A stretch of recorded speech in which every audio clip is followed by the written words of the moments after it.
last few weeks, markets have continued to move, but not in the way many investors expected. The headlines still focus on technology and AI, yet under the surface, leadership has been shifting. Today, I want to walk through three major developments shaping US and European markets. Look at year-to-date performance across the S&P 500, the value, the Dow, and the Nasdaq, and then explain why industrial and value-leaning sectors are quietly carrying the market while broad benchmarks remain surprisingly flat. Because this isn't just a rally, it's a rotation. Let's start with the macro backdrop. Q4 GDP came in at 1.4%, which was expected to be 3%. As consumer spending cooled, trade subtracted from growth, and government spending fell back after earlier strength. A slower print signals fading momentum without an outright recession, and that nuance matters. On one side, softer growth can trigger knee-jerk selling in cyclicals and broad indices as investors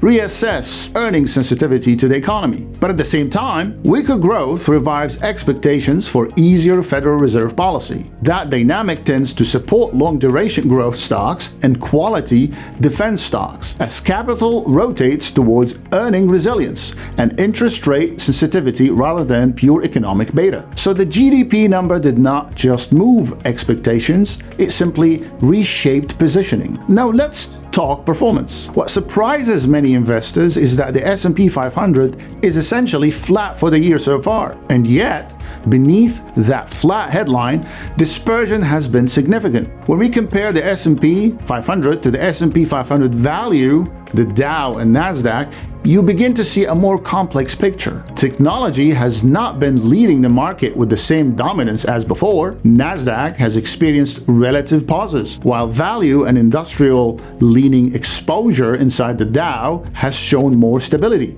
The S&P 500 value as a value benchmark reflects investors looking for balance between earning durability and valuation support.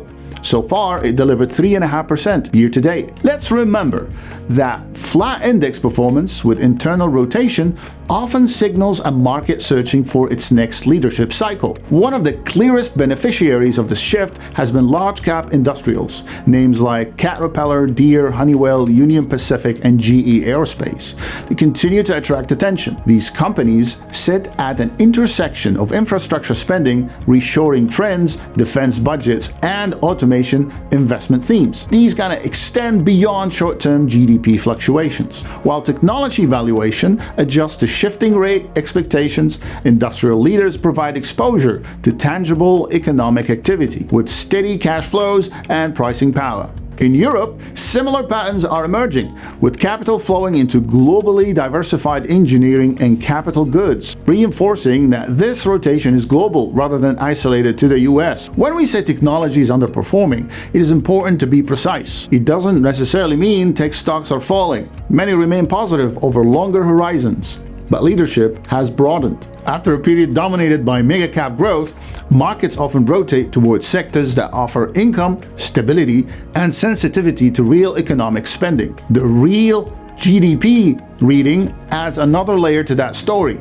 Slower growth compresses expectations for aggressive expansion, but increases the appeal of companies positioned to navigate softer economic conditions. For portfolios, that is a meaningful shift. So what's the takeaway? A softer GDP print, a flat S&P 500 year-to-date, and improving industrial participation all point to a market transitioning away from narrow leadership toward broad rotation, like what we said earlier this year. This does not eliminate volatility, but it changes when opportunity may emerge. Because markets rarely move in straight lines. They evolve through cycles of leadership, valuation resets, and shifting macro expectations. This is FinTalk, where we look beyond the headlines and focus on what markets are actually telling us.